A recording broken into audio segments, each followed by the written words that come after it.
మనకు మహిమ కలుగును గాక. ఇంత మంచి అవకాశాన్ని కలిగించిన పరిశుద్ధాత్మ దేవునికే మహిమ, ఘనత, ప్రభావంలో ఆరోపించుచు ఉన్నాను. వాక్యం గూర్చిన అవగాహన అనే ఈ కార్యక్రమం అందరికీ అవగాహన కలుగుటకై మంచి ఉద్దేశంతో ఈ కార్యక్రమాన్ని ప్రారంభించడం జరిగింది. న్యాయాధిపతులని యెహోషువ వరకు మనం నేర్చుకున్నాం. ఈ దినం న్యాయాధిపతుల గురించి, అసలు న్యాయాధిపతుల గ్రంథాన్ని గురించి అది ఎవరు రాశారు, ఆ రచన కాలం ఏంటి, అసలు అందులో దేన్ని గురించి మనకి తెలియచేయబడతా ఉంది, ఈ విషయాలన్నిటిని గురించి మనం నేర్చుకుందామండి. అంటే న్యాయాధిపతుల ఇంట్రడక్షన్ అనమాట. ఈ గ్రంథ విభజన మరి 3 రకాలుగా మనకి కనబడతా ఉంది. ఈ గ్రంథాన్ని రాసింది మనకి తెలియదు, కానీ ముఖ్య అంశం మాత్రం మత భ్రష్టత్వానికి విడుదలకి కారణంగా మనకు కనబడుతుంది. ఇది రచించిన కాలం క్రీస్తు పూర్వం 1050 నుంచి 1000 సంవత్సరాల మధ్యకాలమని చరిత్రకారులు చెప్తా ఉన్నారు. ఈ 3 విభజనలో, గ్రంథ విభజనలో 3 రకాలైన మనంగా చూసుకుంటే, ఒకటి ఇజ్రాయిల్ అవిధేయత, భ్రష్టత్వము ప్రారంభం అని కూడా మనం 1వ అధ్యాయము 1 నుంచి 3-6 వచనాల వరకు మనం నేర్చుకోవచ్చు. 1లో ఏంటంటే భూమిని పూర్తిగా ఆక్రమించుకోవడంలో ఇశ్రాయేలీయులు వైఫల్యమయ్యారని. 2వది ఏంటి అని అంటే ఇశ్రాయేలీయులు అధోముఖ పతన స్థితిని గురించి 2వ అధ్యాయం 6వ వచనం, 3వ అధ్యాయం 6వ వచనంలో మనకి తెలియచేయబడతాయి. రెండో అంశం ఏంటంటే ఇశ్రాయేలీయులపై అన్యదేశీయులు దురాక్రమణ, న్యాయాధిపతుల ద్వారా విడుదల అనేది 3వ అధ్యాయంలో మనకి 3వ అధ్యాయం నుంచి 16వ అధ్యాయం వరకు మనం నేర్చుకోవచ్చు. ఇందులో మనకి కొన్ని అంశాలను మనం చూద్దామండి. రెండో దానిలో మెస్పతోమియా దురాక్రమణ, ఒత్నీయేలు ద్వారా విడుదల అని. దాన్ని ఏగా చూస్తే మన బి ఏంటంటే మోయాబీల దురాక్రమణ, యెహూదు ద్వారా విడుదలని. ఫిలిస్తీన్ల దురాక్రమణ, అలాగే షన్గురు ద్వారా విడుదల అనేది. తర్వాత కనానీల దురాక్రమణ, దెబోరా, బారాకుల ద్వారా విడుదల గురించి. మిద్యానీల దురాక్రమణ, గిద్యోను ద్వారా విడుదల. అభిమెలెకు, తోల, యాయిరు కాలంలో కఠిన పరిస్థితుల గురించి. తర్వాత అమోనీయుల దురాక్రమణ, యొఫ్తా ద్వారా విడుదల. చిన్న న్యాయాధిపతులు, తర్వాత ఇబ్సాను, ఏలోను, అబ్దోను గురించి 12వ అధ్యాయంలో. అలాగే ఫిలిస్తీన్ల దురాక్రమణ అంటే సంసోను జీవితం గురించి 13వ అధ్యాయం నుంచి 16వ అధ్యాయం వరకు. అంటే ఒకటి సంసోను యొక్క జననము, అతని పిలుపు. రెండవది అవిశ్వాసితో సంసోను వివాహము 14వ అధ్యాయంలో. సంసోను సాహస కృత్యాలు 15వ అధ్యాయంలో. సంసోను యొక్క పతనము, పునరుద్ధరణ 16వ అధ్యాయంలో మనం చూడవచ్చు. అలాగే 3వ అంశం ఏంటి న్యాయాధిపతుల్లో అంటే ఇజ్రాయేలుల ఆధ్యాత్మికత, నైతిక, సామాజిక అస్తవ్యస్తత స్థితిని గురించి ఉదాహరణలు మనకు తెలియచేయబడతాయి. ఇది 17 నుంచి 20 అధ్యాయాల వరకు మనకి కనబడతా ఉంది. ఒకటి విగ్రహారాధన 17 అధ్యాయం అంటే వ్యక్తిగత విగ్రహారాధన, 2 జాతి విగ్రహారాధన కూడా ఈ 2 ఉదాహరణలకు మనం 17-18 అధ్యాయాల్లో మనం చూడవచ్చు. రెండోది ఏంటంటే లైంగిక అవినీతి. వ్యక్తిగత లైంగిక అవినీతికి జాతి లైంగిక అవినీతి కూడా 19వ అధ్యాయంలో మనం ప్రత్యేకంగా మనం చూడవచ్చు. అలాగే జాతుల మధ్య కలహాలను గురించి కూడా మనం ఇక్కడ చూడవచ్చు అనమాట. ఈ గ్రంథాన్ని రచించింది మనకు తెలియదని చెప్పుకున్నాం, అది ఏ కాలంలో కూడా మనం నేర్చుకున్నాము. అలాగే అసలు దీని నేపథ్యం ఏంటి అని అంటే న్యాయాధిపతుల గ్రంథం ఇశ్రాయేలు రాజుల కాలానికి యెహోషువ నడుమ ప్రాముఖ్యమైన చారిత్రాత్మక అనుసంధానానికి ఏర్పరుస్తుందని మనకి తెలియచేయబడతా ఉంది. ఇశ్రాయేల్ గోత్రాల సమూహంగా ఏర్పడిన సమయంలో న్యాయాధిపతుల కాలం క్రీస్తు పూర్వం 1375 నుండి 1050 వరకు ప్రారంభమైందని మనకి అర్థమవుతా ఉంది. ఇశ్రాయేలీలు ఆధ్యాత్మిక పతనమైన అన్యదేశీయుల అణిచివేతకు గురైన సందర్భంలో దేవుడు వారిని విమోచించి నడిపించడానికి ఆయా సమయాల్లో లేపుకున్న వ్యక్తులను బట్టి ఈ పుస్తకం మనకు తెలియచేస్తూ ఉంది. సైనిక నాయకులుగా, ప్రభుత్వ న్యాయాధికారులుగా పనిచేసిన ఈ 13 న్యాయాధిపతులు వివిధ గోత్రాలకు చెందినవారుగా మనకి కనబడుతూ ఉన్నారు. వీరిలో అనేక మంది ప్రభావం వారి స్వంత గోత్రానికి పరిమితం కాగా, మరికొంతమంది ఇశ్రాయేళ్ల ప్రాంతం అంతటికి సేవ చేశారు. న్యాయాధిపతులలో చివరి వానిగా, ప్రవక్తల్లో మొదటి వానిగా పరిగణించబడిన సమూయేలు ఈ పుస్తకం లేదు, పేరు ఈ పుస్తకంలో లేనట్లుగా మనం చూస్తూ ఉన్నాం. న్యాయాధిపతుల గ్రంథ రచయిత ఎవరో తెలియదు. దీన్ని రాసిన సమయానికి మాత్రం ఈ పుస్తకం సూచనప్రాయంగా తెలియచేయబడింది. ఒకటి ఏలీ సమూయేలు కాలంలో నిబంధన మందసాన్ని షీలోహు నుండి తొలగించిన తర్వాత దీన్ని రాశారు. అంటే 18:31, 20 అధ్యాయం 27 వచనం, మొదటి సమూయేలు 4 అధ్యాయము, అలాగే 3-11 వచనాలు.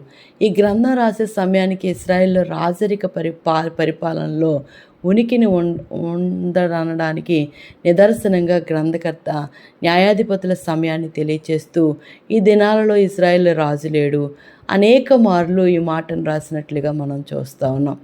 యెబూసీల నుండి ఇంకా యెరూషలేము ఆక్రమించుకోలేదు అని, క్రీస్తుపూర్వం 1000 రాజైన సౌలు పరిపాలన క్రీస్తుపూర్వం 1050 ఆరంభం తర్వాత రాజైన దావీదు యెరూషలేము హస్తగతం చేసుకొనక ముందు ఈ పుస్తకం పూర్తి అయిందని పై 3 ఆధారాలు మనకి సూచిస్తూ ఉన్నాయి. ఈ పుస్తకం ఆవిర్భావానికి సమూయేలుకు సంబంధం ఉండవచ్చని యూదులు తాలూకు తెలియచేయబడతా ఉంది. అంటే న్యాయాధిపతులు సమయాలను నిబంధన దృక్పథంలో ఈ పుస్తకం విలువ కట్టి నమోదు చేసిందన్నమాట వాస్తవం. ఉదాహరణకు 2 అధ్యాయం 1-5 వచనాలు. నిబంధనను విస్మరిస్తే అన్యదేశీయుల అణిచివేత ఇశ్రాయేలుల మీదకు దేవుని శాపంగా వస్తుందని మోషే ప్రవచించాడు. ద్వితీయోపదేశకాండం 28-25 వచనాలు, తర్వాత 33-48 వచనాలను కూడా చారిత్రాత్మకత వాస్తవాన్ని న్యాయాధిపతుల పుస్తకం నొక్కి వక్కాణిస్తున్నట్లుగా కూడా మనం చూడవచ్చు. అసలు ఈ గ్రంథం యొక్క ఉద్దేశం ఏంటంటే, చారిత్రాత్మకంగా యెహోషువ యొక్క మరణం నుండి సమూయేలు కాలం వరకు వాగ్దాన దేశంలో జరిగిన ఇశ్రాయేలు చరిత్రను న్యాయాధిపతుల గ్రంథం తెలియచేస్తూ ఉంది. వేదాంతపరంగా వాగ్దాన భూమిలో స్థిరపడిన తరువాత ఇశ్రాయేలీలు ఆధ్యాత్మిక నైతిక పతనాన్ని, దేవుని వాగ్దానాన్ని పూర్తిగా మరచి లైంగిక అవినీతి వైపు, విగ్రహారాధన వైపు మరలటం ద్వారా ఈ సంభవించిన తీవ్ర పరిణామాలను ఈ పుస్తకం యొక్క గ్రంథకర్త రాసినట్లుగా మనం చూస్తూ ఉన్నాం. అంటే ఇందులో మనకి చారిత్రకమైన అనేకమైన విషయాలను మనం చూడవచ్చు. తర్వాత దీని యొక్క పరిశీలన ఏంటి అని అంటే, న్యాయాధిపతి గ్రంథాన్ని 3 ప్రాథమిక భాగాలుగా కూడా విభజించవచ్చు. మొదటి భాగం 1వ అధ్యాయం 1-3వ అధ్యాయం 6వ వచనం వరకు, అంటే యెహోషువ యొక్క మరణం, దేశాన్ని స్వాధీనం చేసుకుంటున్న ఇశ్రాయేళ్ల వైఫల్యాన్ని, వారి పతన క్రమాన్ని వివరిస్తూ ఉంది. రెండో భాగం ఏం వివరిస్తుందంటే 3వ అధ్యాయం 7వ వచనం నుంచి 16వ అధ్యాయం 31వ వచనం వరకు పుస్తకంలోని ముఖ్య సమాచారాన్ని ఇస్తుంది. ఇది న్యాయాధిపతుల కాలంలో ఇశ్రాయేలులో పునరావృతమైన అనుభవాల్లో 6 ఉదాహరణలకు నమోదు చేసింది. దీనిలో మతభ్రష్టత్వం, అన్యదేశీయుల దురాక్రమణ, దాస్యం, దుస్థితిలో దేవునికి మొరపెట్టడం, మరి అలాగే ఆత్మచే అభిషేకించబడిన నాయకులు, ఇశ్రాయేలులను విడిపించటం మొదలైన విషయాలున్నాయి. ఈ 13 న్యాయాధిపతుల్లో మరి ఈ భాగంలో అందరినీ గూర్చిన సమాచారం ఈ పుస్తకంలో ఉంది. పేరుగాంచిన వారు దెబోరా, బారాకు ఒక బృందంగా, గిద్యోను, యోఫ్తా, సంసోను, హెబ్రీ 11:32. అంటే 3వ భాగం ఏంటి అని అంటే, న్యాయాధిపతుల కాలంలో ఇశ్రాయేలీలు ఆధ్యాత్మికత భ్రష్టత్వం మూలంగా కలిగిన నైతిక సామాజిక దుర్నీతి సంబంధించిన వృత్తాంతాలను ఉదాహరణతో మనకి ముగిస్తుంది. మానవులుగా చరిత్ర నుండి నిలకడగా మనం నేర్చుకునే ఒకే ఒక పాఠం ఏంటి అని అంటే, చరిత్ర నుండి మనం నేర్చుకోలేదు. ఈ గ్రంథం ఈ విషయాన్ని మనకి గుర్తు చేస్తూ ఉంది అన్నది. అంటే నేర్చుకోలేదు.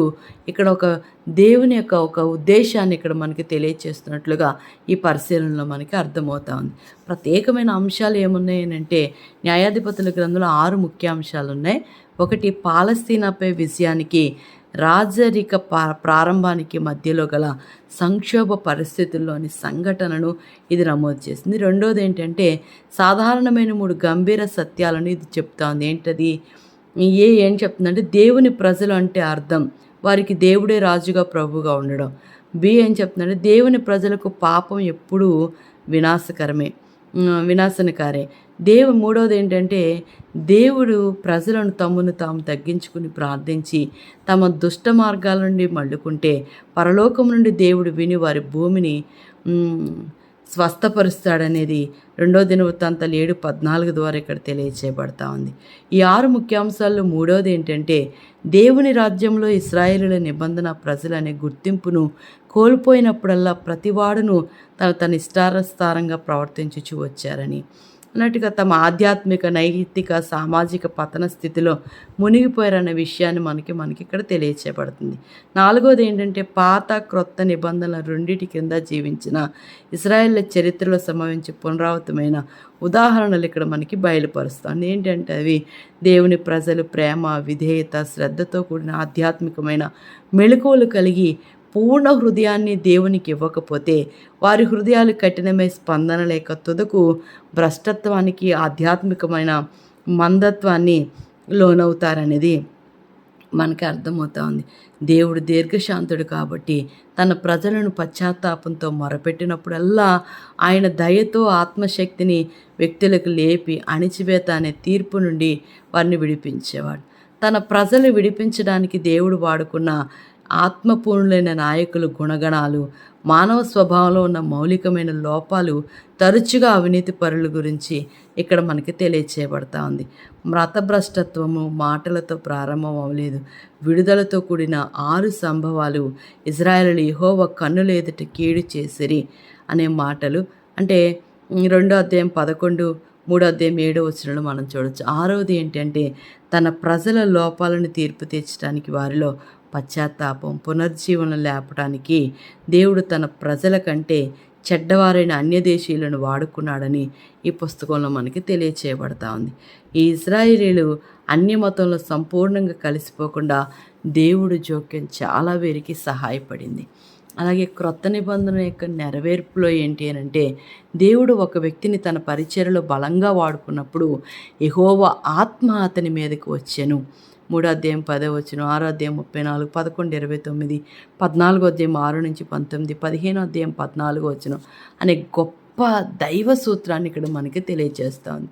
యేసు పరిచర్య ప్రారంభంలో ఆయన బాప్తిసం సమయంలో ఆత్మ దిగి వచ్చింది. మత్తయి 3:16, లూకా 3:21, 22 అంటే క్రీస్తు తన తండ్రి వద్దకు ఆరోహణం కావడానికి ముందు పరిశుద్ధాత్మ వాగ్దానం కోసం కనిపెట్టమని తన శిష్యులకు చెప్పాడు. అపోస్తలుల కార్యం 1వ అధ్యాయం 4 నుంచి 5 వచనాలు అంటే పరిశుద్ధాత్మ వారి మీదకి వచ్చినప్పుడు వారి శక్తి పొందుతారు. అపోస్తలుల కార్యం 1:8, 4:33 అంటే పాత క్రొత్త నిబంధనల రెండిటిలో తనకి లోబడిన విధేయత కలిగిన మానవ సాధనాల ద్వారా పరిశుద్ధాత్మ యొక్క శక్తి, బలం, ప్రభావాలను సాతానును క్రోలద్రోయడానికి దేవుడు తన రాజ్యాన్ని స్థాపించుకోవడానికి అనేక మంది వ్యక్తులను లేపినట్లుగా మనం చూస్తూ ఉన్నాం. ఇది పాత క్రొత్త నిబంధనల్లో నెరవేర్పు గ్రంథంగా కూడా ఇది మనకి తెలియచేయబడతా ఉంది.